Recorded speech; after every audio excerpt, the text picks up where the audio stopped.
उल्हासनगर शहराची जी दुरावस्था झाली आहे याला फक्त सत्ताधारी आणि प्रशासन दोघे जण जबाबदार आहेत। शिवसेने गेली 25 वर्ष जेव्हापासून 1996 महापालिकेची स्थापना झाल्यानंतर सगळ्यात जास्त जी सत्ता आहे ही शिवसेना आणि भाजपने भोगली। असं असताना सुद्धा या शहराचं दुर्दैव आहे, या शहरामध्ये एकही रस्ता नीट नाहीये, इमारतींचा प्रश्न आहे, कचऱ्याचा प्रश्न आहे, अनेक प्रश्न आहे। आज उल्हासनगर शहरामध्ये एकही रस्ता माणूस चालू शकतो किंवा गाडी चालू शकते असा नाहीये। प्रत्येक रस्त्यात खड्डा आहे की खड्ड्यात रस्ते आहेत ते कळायला मार्ग नाहीये। पण या प्रशासनाने दुतरसारखी डोळ्यावर पट्टी बांधून आंधळ्याचं सोंग घेऊन लोकांना वेठीस धरतायत।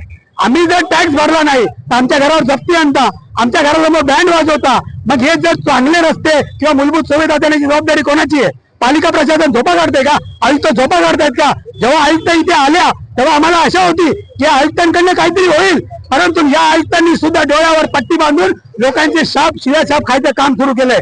मी आयुक्तांना आव्हान देतो, आज रस्त्यावर केलं, उद्याचं आंदोलन पालिकेत असेल।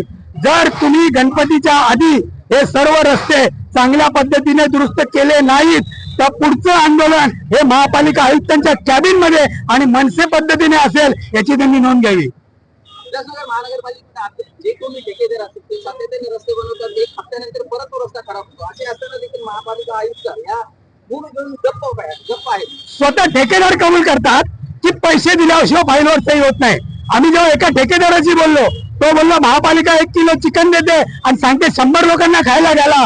मग आम्ही काय करणार रस्त्यावरती? याचा अर्थ समजून घ्या की भ्रष्टाचार केल्याशिवाय, पैसे घेतल्याशिवाय कुठल्याही फाईलवर सही होत नाही आणि त्याच्याशिवाय रस्ते बनत नाही। त्यामुळे उरलेल्या पैशामध्ये वर्षानुवर्ष निकृष्ट दर्जाचे रस्ते तयार होतात। परंतु या पालिका प्रशासनाला थोडी शरम नाहीये की शहरातले लोक पैसे देतात, कर भरतात, सर्व आम्ही इन्कम टॅक्स भरतो, सेल टॅक्स भरतो, जीएसटी भरतो, प्रॉपर्टी टॅक्स भरतो, अनेक टॅक्स भरल्यानंतर सुद्धा जर आम्हा नागरिकांना चांगल्या सुविधा मिळत नसतील तर या पालिका प्रशासनाचा जाहीर निषेध आहे।